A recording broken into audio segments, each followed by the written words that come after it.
إسلام جتشونو ربي بتمو ربي مسكمو سيجا كرتيو إسلام جتشونو إسلام جتشون ربي مسكمو كان جد سارب بستدي سارب بست هيك كم آيات ما قرآن أتوكسكن no ربي ما كفمو كان جد سرنجو إيش إنجيلو يعتي ne tafsira kana mo tinjili حالا وان كان وان القرآن في دنده ومو تصوير فولا دي ماسي القرآن في دنده إيش وان كان فعل يسوي يعني ما وكسين سينجري مري إن الدين من دايتون الإسلام ربي مسكمو يجون سينجري ما القرآن سورة آل عمران كان مسيلو بسنيو ربي ما كفمو كان جد سرنجو ربي ما كفمو كان جد سرنجو ها ربي ما كفمو كان جد سرنجو بيت وافان ربان بيت برا كون أتوم بيت ما ترابل تمير ما كي تبي تقول جل مالي ترابل مه ونو ربي ما كفمو كان جد سرنجو ما كي tu bisi kala san رغمت أمانتي ربي براتي ayye فلاتما كفمو ما كف ayye كنا مير ربي بتمو كان جد سر duba sitamma jechuun kun tafsiira afaan oromootiin jechuun afaan oromootiif akka namaaf galuuf akkatti hiikame malee amantaa ogguu tokko tokkoon galee jechuu tokko tokkoon hiikan akka warra Oromoof galutti akkasitti hiikame. maal wal dhabama jechuu kun si biratti Iddoo sadiitti wal laba tokko diin jechuu abbaa dubbachaa jiru asirraa iyyuu hin beeknu dhugumatti amantiin jedhee haasaa kan jiru hin beeknu tokko abbaan isaa hin beekamu abbaan dubbachaa asirra jiru lama diin jechuu waan biraa islaam jechuu waan biraa sadaffaa rabbii bitamuu kan jiru asirra hin jiru sintutti dabale maatti dabale. dhugumatti amantiin rabbi bira fudhatama huno kitaabatti harka qabdu kana jechaa jira Kitaaba kana dubbachaa jira. Hin dubbataa Quraan. huno dhugumatti amantiin rabbiin biratti fudhatama qabu islaamummaa qofaa Eenyutu akka jedhee yoo siin jedheef diin jechuu kana eenyutu amantaadha jedhee si hiikesiif. eenyu si jedhee si hiikee diin jechuun amantii jechuun diin jechuun lugaa afaan arabaa keessatti afaan oromootiin kun amantii jechuu Amantii jechuun islaam jechuun hoogaa. islaama jechuun salaata jechuun akkamitti hiikamame ati salaata jechuu akkamitti beekti Obboleessa waa'ee salaata islaam jechuun hoogaa hiikin isaa maal jechuudha ree? rabbii butamuudha afaan oromootiin yoo hiinu Hai ishi rabbiin butamuu. islaam jechuun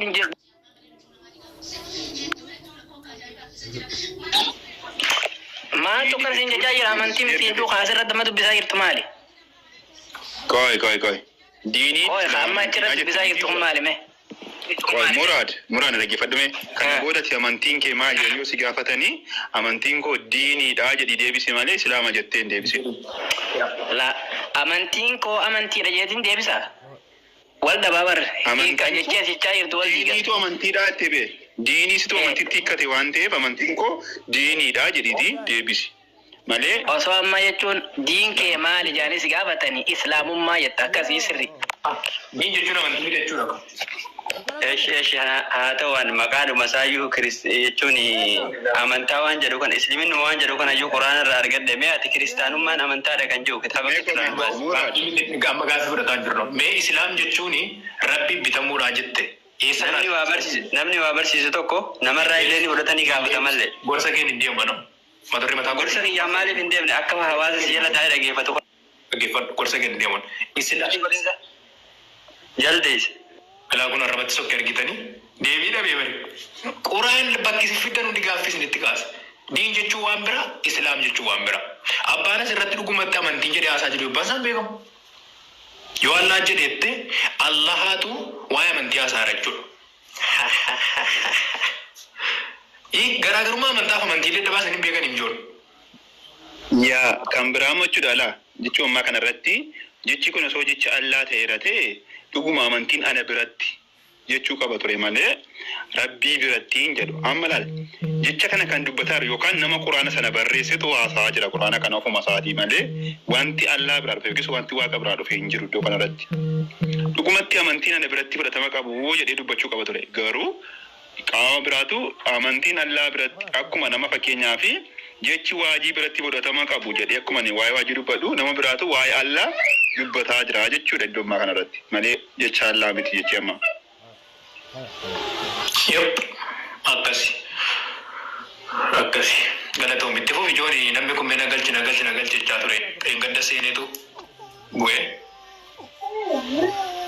Jamaal bagana kan dhufte. bagana wayii dandagaan isinis ayyee waliin haasofna mee al tokko osoo waliin hin haasayin dura wacuun hin barbaachisu beeki. Bocaan jirru. Wacuun hin barbaachisu amantiin rabbi biratti fudhatama qabu jechuun islaamummaa jechuun amantii rabbi biratti fudhatama qabu jedhamee dubbatamee dubbatame. Beentee jechuun amantii maal biratti fudhatama qabu jedhataniitiin amantan. Kan manaa himatan biraatti cinqaxxaamurii. Beentee jechuun maalitti fudhatama qabamee ragaa tanuma fidi. Tanuma ragaa fidi. Tokko jallisanii dhaggeeffanname situ nuu kennamiti wanta nuti dubbannu. Mana namaa dhuftee nama ajajiniiti. Yana ajajinii miti kaa. Ani si gaafachuu qabaatus naa deebisuu qabda.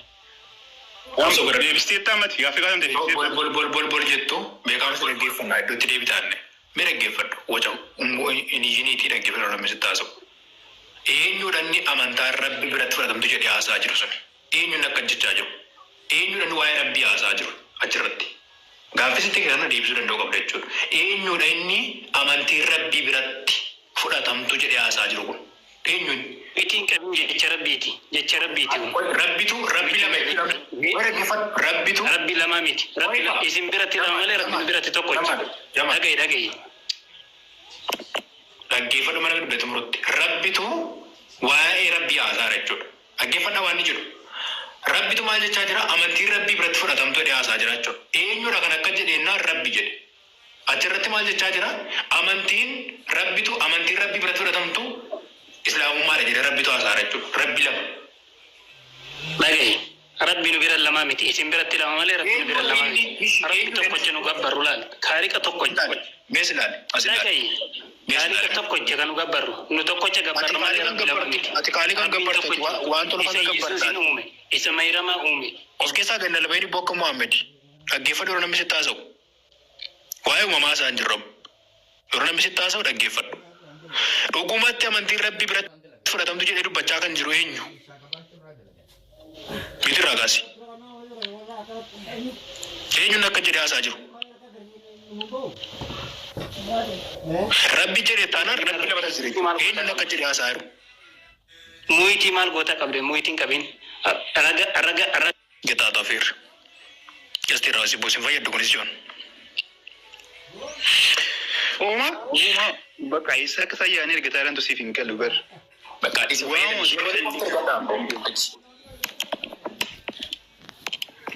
Doo joon yoon beektan ta'een ergatiin haasin hin jenne. Bakka.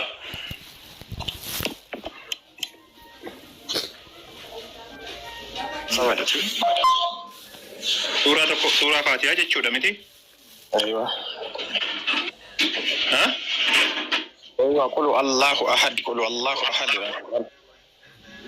Suuraa Faatihaadha miti suuraa tokkoffaa kanatti jettee jira. Rabbiin malee akka rabbiin biraan jirree. Ayyee hin bannaafi suuraa Faatihaa tokko irratti qul Allahu ahad jechaa jira. Eeyoodhamee jedhi Allaan tokko kan jedhu jechaa jiru sun tuma ta'uyyuu. Allaan tokkodha. Eeyoodha kan akkas jedhan.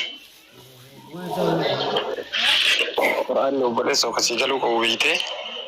Quraanni Nabi Muhammadin irratti buufame. Sallallahu alaihi wa sallam. Quraanni isaa dhufe siin hin jenne jecha sana eeyoodha kan akkas jedhe hin jedhe malee. Jibril jedhe. Rabbiitu rabbiin hin dhalchu jedhe. Rabbiitu rabbiin hin dhalu jedhe. Rabbiitu rabbiin hin dhalu jedhe. Ilaatiin dhalchan dhala jettee yaadde. Waa'ee isaa miti waa'ee jecha sanaan si gaafataa jira. Allaan tokko inni hin dhalchu jedha miti sun jecha tama dubbatte. Allahu ahad jettee kana tama dubbatte jechuudha. Obboleessa kiyya maaliif jedha inni jedhee fi islaamummaan karaa kana malee hin jirtu jedhee Quraanni kan dubbatee fi ergamaa Rabbi sallallahu alaihi wa sallam karaa rasuulli Rabbi amma mu Quraana dubbate Muhammad erga dhageeffadhu kaa erge mamma Quraana dubbate mee suuraa Faatihaa kana nu qaraa hime kun Allah sabad jedha asirratti kun Allah had jedha jette mee nu qaraa maal jedha kun